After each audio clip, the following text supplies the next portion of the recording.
Bon, il y a un peu de vent aujourd'hui. C'est d'ailleurs dans ces moments-là où je me demande ce qui ressent mon chien. Et je me dis qu'elle est sacrément protégée par sa fourrure. Comme mes chats. Ouais, pour ceux qui le savent pas, même si je l'ai déjà dit, bon, j'ai pas que Bella dans la vie. J'ai également 3 chats.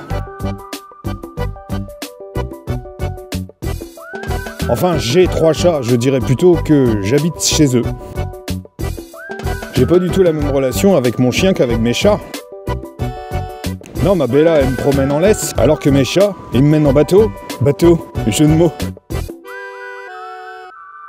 Parce qu'en fait, la base de la domestication des chats, c'est étroitement lié au milieu des marins. Ça remonte à plus de 8000 ans. Les anciens d'Égypte, ils prenaient des chats sur leur embarcation quand ils traversaient le Nil, et les chats, ils servaient à faire fuir les oiseaux. Et en fait, c'est une pratique qui s'est perpétuée, qui s'est développée et qui a complètement intégré le milieu marchand des marins. C'est-à-dire qu'en gros, on a pris l'habitude, en fait, d'avoir des chats à bord, qu'on appelle des chats de navire. En fait, ils remplissaient surtout une mission spécifique, c'est-à-dire qu'il était là pour éviter la prolifération des rats sur les bateaux. Parce que les rats, c'était pour le coup un parasite, ils contaminaient la bouffe, ils rendaient malades les marins, et ils rongeaient également la coque en bois des bateaux. Autant dire que le chat de navire, il faisait partie de l'équipe. Et au-delà d'être fonctionnel, il y avait aussi chez le chat une dimension superstitieuse. C'est-à-dire qu'on considérait que c'était signe de bon présage que d'avoir un chat à bord, dans la mesure où le chat pouvait deviner et avertir des avaries, des tempêtes et des risques de naufrage. Et par contre, c'était un peu tendu parce que la légende veut que si tu jetais à bord un chat pensant que ton bateau va couler, et qu'en fait le bateau il coulait pas, et bah t'avais 9 ans de malheur. Bref, les chats de navire, ça a été quand même dans les usages pendant très longtemps. Pour l'anecdote, c'est en 1975 que la Royal Navy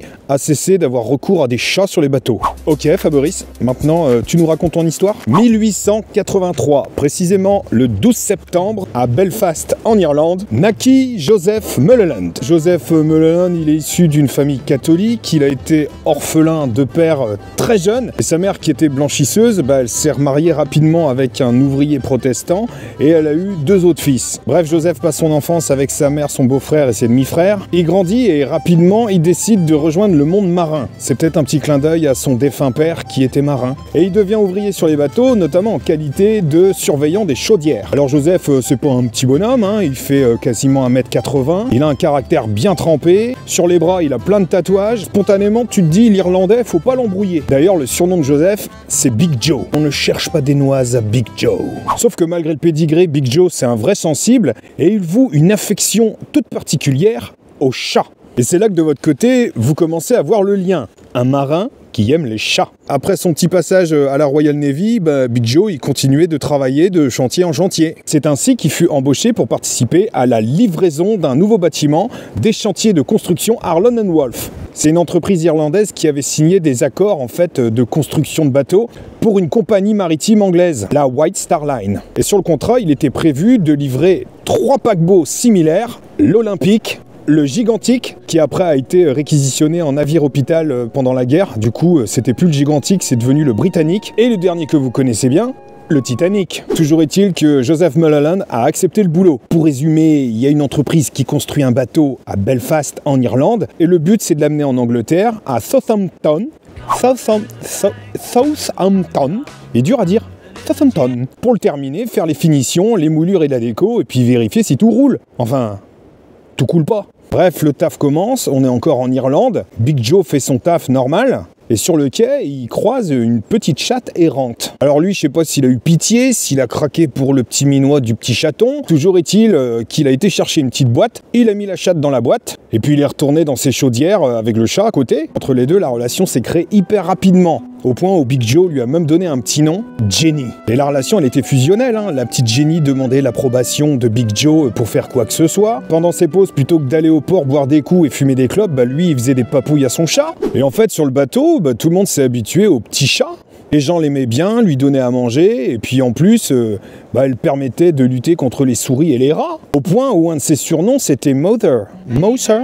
Je sais pas trop comment on le prononce. Mother. Au final, ils ont quitté l'Irlande pour l'Angleterre, et un de ses collègues, Hugh Fitzpatrick, proposa à Big Joe de carrément faire le voyage inaugural du Titanic. C'est sûr que l'histoire retiendra que l'idée de Hugh Fitzpatrick était une idée de merde, sachant qu'à la base, Big Joe, c'était un emploi temporaire en fait. Donc finalement, s'il a moyen de faire le voyage du Titanic jusqu'à New York, ça lui fera aussi 2 semaines de taf en plus. Ça se réfléchit. Mais au final, avec les jours qui passent, Big Joe était de plus en plus hésitant. Parce qu'en fait, il se faisait embrouiller par ses collègues anglais. Il y a un ingénieur qui l'a accusé d'avoir inondé les chaudières. Une autre fois, l'architecte naval Thomas Andrews qui insinuait que c'était lui qui avait tagué sur les cheminées des messages anti-pape, anti-catholique. Ça fleurait pas bon le racisme anti-irlandais. Big Joe l'avait un peu mauvaise. Pour se calmer, Big Joe, il faisait un peu de ronron thérapie. Entre-temps, la Jenny, l'avait mis bas. Une portée de plein de chatons. L'histoire ne nous dit pas qui c'est le matou qui a fait ça. Du coup, Big Joe, il a accueilli aussi les petits chatons dans sa chaufferie. Bref, les jours passent et à un moment, on arrive au grand départ. Le Titanic va s'embarquer pour son premier voyage, qui sera le dernier. Big Joe, il n'y pensait pas vraiment, il faisait son taf, et un de ses collègues, en fait, a repéré un petit manège étrange au travers du hublot. Big Joe, t'as vu ce qu'il fait ton chat? Et en fait, en regardant derrière le hublot, Big Joe voyait cette Jenny faire des allers-retours, en fait, en passant par la petite échelle, transportant un à un chacun de ces petits chatons pour les ramener sur la terre ferme. Le truc de dingue, c'est que quand il a vu ça, Big Joe s'est dit que c'était un signe. Alors il a pris son baluchon et s'est barré. On retiendra qu'il a bien fait de suivre les instincts de Jenny. C'est peut-être aussi parce que les chats n'aiment pas l'eau. En tout cas, pour le coup, Joseph Mulholland ne peut pas être considéré comme un survivant ou un rescapé du Titanic. Mais c'est quand même une histoire qui est plutôt cool. Suite à cet épisode, il a servi dans la marine marchande. Puis après, il est devenu correspondant pour un journal. Les dernières nouvelles qu'on a datent de 1962, à l'occasion du 50e anniversaire de la disparition du Titanic, où à cette occasion, il a pu confirmer son histoire de chat. Toujours est-il que dans tous les documents, toutes les sources qui se croisent et se recroisent, on ne voit mention d'aucun chat à bord du Titanic pendant sa traversée. Pourtant, il y avait des animaux, mais aucun chat. Comme quoi, c'était pas bon présage. En tout cas, après 1962, on n'a pas eu de nouvelles de Big Joe. À mon avis, vu sa date de naissance, actuellement, il doit être bien mort. Probablement que dans cette vie-là, Jenny est bien morte. Mais les chats ont plus d'une vie, n'est-ce pas ?